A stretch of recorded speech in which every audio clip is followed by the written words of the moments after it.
Hi, everyone. I'm excited to share a story with you today. I hope you enjoy it. The email came while I was in Tokyo, finishing a business deal that could change my life. When I saw the subject line, "The house is sold," I almost dropped my phone. My name is Sophia Mitchell. I'm 32 years old, and I've spent the last 10 years building a tech consulting company, something my parents never believed in. But none of that mattered now. I was staring at an email from my mom. The house they sold was supposed to be mine. "We got a great offer, much better than your little down payment," the email said. "We already signed the papers. It's done." My hands shook. I had been paying the mortgage on that house for 5 years. But it was still in my parents' names. They said they'd keep it there until I was more established.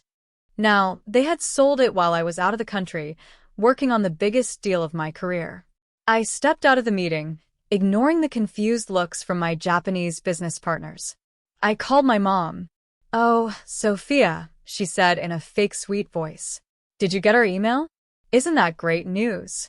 "Mom, that was my house," I said, trying to stay calm.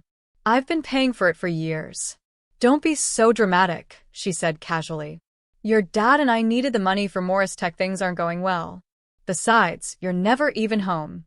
You're always off doing your little consulting thing." Little consulting thing? If only they knew. "Where am I supposed to live?" I asked, though I already knew what she'd say. "You can move back into your old room," she said cheerfully. "Just like when you were in high school." But high school wasn't fun. I remembered the constant judgment, the way they always compared me to my older brother, Michael, the CFO of their company. That same company was now failing so badly, they sold my house to save it. "I have to go, Mom," I said, and hung up. Back in the meeting room, I looked down at the contract in front of me. The irony was clear. While my parents were selling my house to save their business, I was in Tokyo finalizing the biggest deal of my life. The truth? Their company, Morris Tech, wasn't just struggling.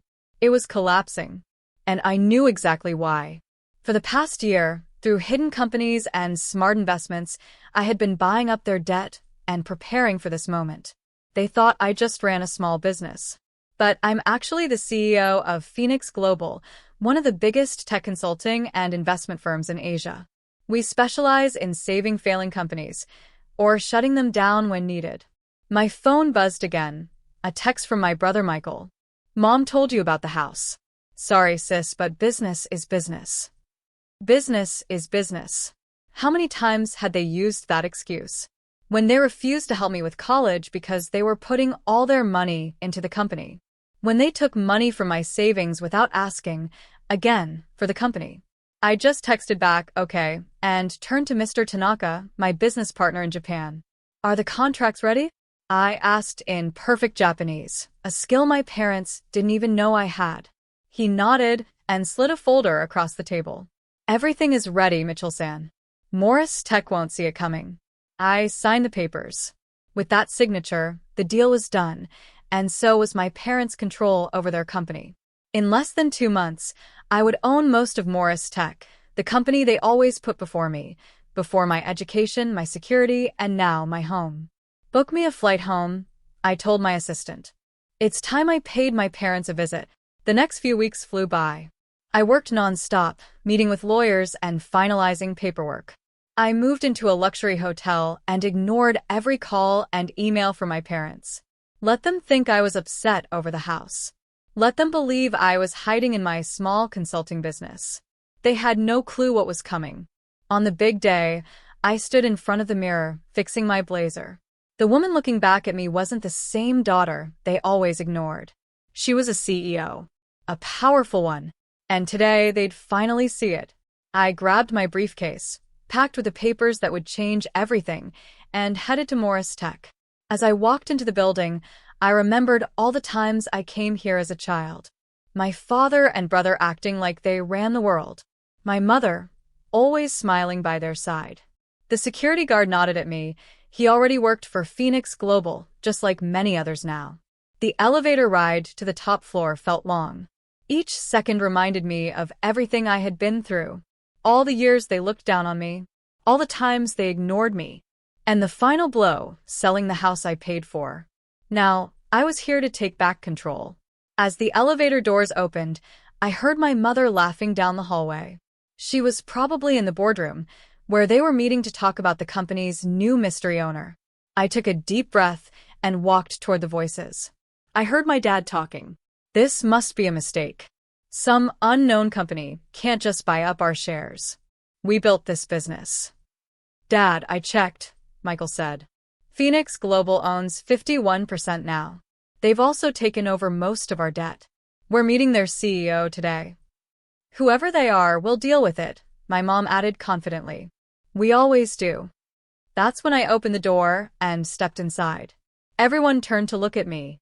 My dad looked annoyed. Sophia, this is a private meeting. Whatever this is about the house, we'll talk later. I smiled and calmly placed my briefcase on the table.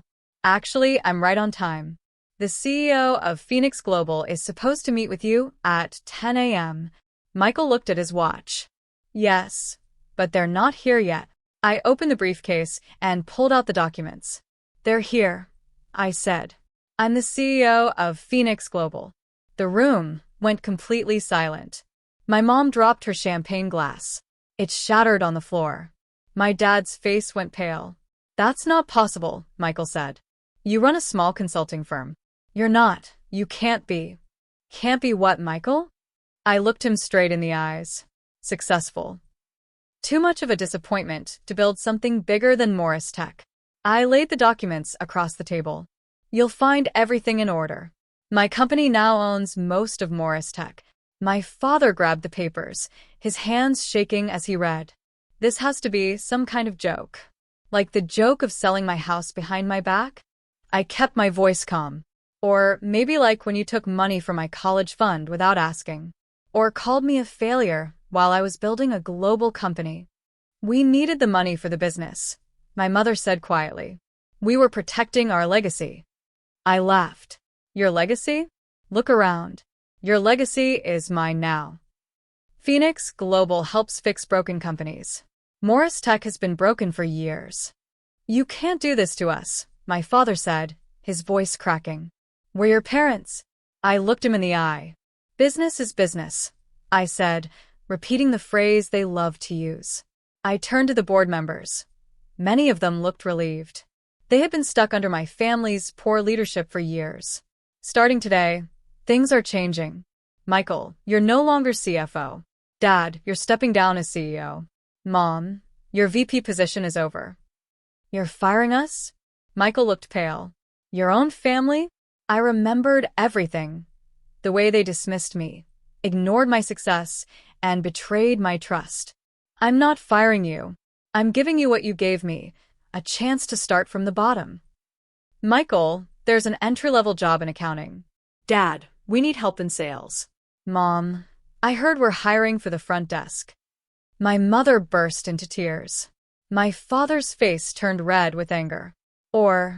I continued, you can pack your things and leave by the end of the day. Your choice. You ungrateful. My father began, but I stopped him. Careful. I'm not that little girl anymore. I'm your boss now. I picked up my documents and walked to the door. Then I turned back. And about the house, the one you sold without telling me? I bought the company that bought it. The deed will be in my name tomorrow. Their faces said it all. All the years they made me feel small, like I wasn't good enough. This moment was for every one of them. Board meeting tomorrow at 9 a.m. Don't be late, if you still have a job. I looked at my family. The rest of you can collect your things from security. As I walked out, my heels echoed on the floor. Behind me, I heard my mom crying, my dad yelling, and my brother too stunned to speak. But for the first time, their opinions didn't matter. I had built something they never believed I could. I wasn't their failure anymore. I was the CEO. My phone buzzed, a message from Mr. Tanaka in Tokyo. Congratulations, Mitchell-san. How did it go? I smiled as I stepped into the elevator. Better than expected. Time to rebuild Morris Tech my way. The doors closed behind me, shutting out my old life. Ahead of me was a future I had built myself. They chose the company over me again and again. Now they would watch me turn it into something better than they ever could. Because sometimes, the best revenge isn't just success. It's showing the people who doubted you exactly what they missed. I walked out of the Morris Tech building, now mine. The next morning, I sat in my father's old office, now my office, reading the business news. The headline made me smile. Phoenix Global acquires Morris Tech. CEO reveals identity in shocking takeover. Unknown CEO. If only they knew how long I had been planning this. They never saw me coming, but now they couldn't ignore me. I picked up the phone and called my real estate agent. Hi, I'd like to put my parents' house on the market. Yes, the one they just sold. Don't worry. I own it now. Sometimes, karma comes dressed as the daughter no one believed in. And sometimes she brings a corporate takeover with her.